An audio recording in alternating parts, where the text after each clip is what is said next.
دیکھو دیکھو کون آیا، محمد عربی کا دین آیا۔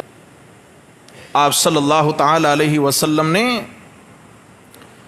4 طبقوں کو بد دعا دی ہے، 4 طبقوں کو لعنت فرمائی ہے میرے نبی صلی اللہ علیہ وسلم نے 4 طبقوں کا نام لے کر۔ سب سے پہلے تو آپ علیہ الصلوۃ والسلام نے سود کے معاملات پہ لعنت کی ہے، اور جس معاملے پہ اللہ کے نبی لعنت کی بد دعا کر دیں اس راستے میں کہیں بھی خیر نہیں ہے، وہ شر کا راستہ ہے۔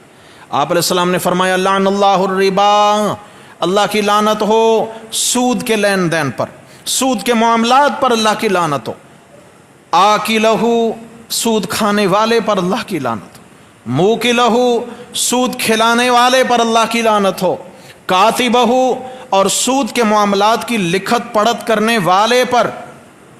ایک بینک کا ملازم ہے اور وہ سود کے لین دین کی لکھت پڑھت میں لگا ہوا ہے، ہاں جی، اس کے معاملات درج کر رہا ہے، اس کا حساب و کتاب کر رہا ہے سود کے معاملات کا۔ آپ علیہ السلام نے فرمایا کاتبہ، جو سود کے لین دین کے معاملات کی لکھت پڑھت کرتا ہے، اس نے حاصل کچھ نہیں کیا لیکن اللہ کے نبی کی لعنت کی بد دعا کی زد میں آ گیا ہے۔ وشاہدہ، اور گواہ بننے والا، سود کے لین دین کے معاملات پہ گواہ بننے والا، اس پر بھی اللہ کے نبی نے لعنت کی بد دعا کی۔ کسی مسلمان کی مجبوریوں سے غلط فائدہ اٹھانا اسلام اس کی بالکل اجازت نہیں دیتا میرے بھائی، اسلام اس کی بالکل اجازت نہیں دیتا۔ سود کیا ہے؟ جنس باہم جنس کو کمی بیشی کے ساتھ وصول کرنا، یعنی قرض کی مد میں کمی بیشی کے ساتھ وصول کرنا، جیسا کہ گندم بدلے گندم کے، جو بدلے جو کے، کشمش بدلے کشمش کے، کھجور بدلے کھجور کے، سونا بدلے سونا کے، چاندی بدلے چاندی کے۔ یہ جو جنس باہم جنس ہے، مخالف جنس کمی بیشی کے ساتھ جائز ہے۔ مثال کے طور پر ایک شخص نے گندم لی ہے اور کھجور اس کی قیمت میں ادا کی ہے تو کمی بیشی یہاں جائز ہے۔ سونا لیا ہے چاندی دے کر، چاندی لی ہے سونا دے کر، تو یہاں برابری شرط نہیں ہے۔ لیکن جہاں جنس ایک ہے، اس کی افادیت ایک ہے، تو وہاں پر کمی بیشی جائز نہیں ہے۔ جیسے پیسہ ہے، پاکستان کی کرنسی ہے، اگر قرض 1000 روپیہ دیا تو لوٹا کے 1000 روپیہ ہی لینا جائز ہے، اس پر 1 روپیہ بھی اضافی لینا جائز، یہ سود ہو جائے گا۔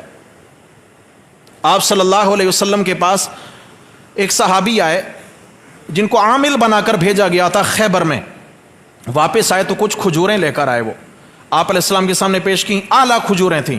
آپ نے فرمایا کیا خیبر میں سب کے پاس ایسی ہی کھجوریں ہوتی ہیں؟ سب کے ہاں ایسی ہی کھجوریں ہوتی ہیں؟ عرض کیا نہیں یا رسول اللہ، ہم ایسا معاملہ کرتے ہیں کہ ردی کھجوریں ہم زیادہ دے دیتے ہیں اور اعلیٰ کھجوریں اس کے مقابلہ میں ہم کم لے لیتے ہیں، یعنی 2 کلو اگر ہم نے ردی کھجور دی ہے، جس طریقے سے اس کی کوالٹی اعلیٰ نہیں ہے، ادنا کوالٹی کی 2 کلو ہم کھجور دے کر اعلیٰ کوالٹی 1 کلو کھجور ہم لے لیتے ہیں۔ آپ علیہ السلام نے فرمایا بھئی یہ تو عین سود ہے۔ کیا ہے؟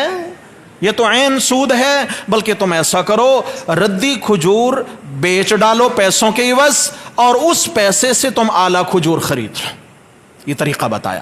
اسلام بہت آسان ہے، اسلام کے قوانین ضابط بڑے آسان ہیں، شرط یہ ہے ہم ان کو سمجھ کر ان کے مطابق ہم معاملات کرنا شروع کر دیں۔ میرے بھائیوں، معاشرے میں امن ہی امن ہوگا، سکون ہوگا، محبت ہوگی، اور جہاں پہ اللہ رب العزت کی رحمت برستی ہے وہاں امن ہوتا ہے۔ اور امن کے لیے ضروری ہے کہ سب سے پہلے آپس کی جنگ نہیں، اللہ سے جنگ بندی ہونی چاہیے۔ کیا ہونا چاہیے جی؟ اللہ سے جنگ بندی ہونی چاہیے۔ اور اللہ سے جنگ کیا ہے؟ بولو بھائی جی، سود کا لین دین، یہ اللہ سے جنگ ہے۔ دعا ہے اللہ جل شانہ ہمارے اس ملک کو سود جیسی لعنت سے پاکیزہ فرما دے۔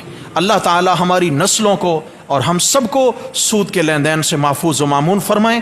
اقول قولی ھذا استغفر اللہ واتوب۔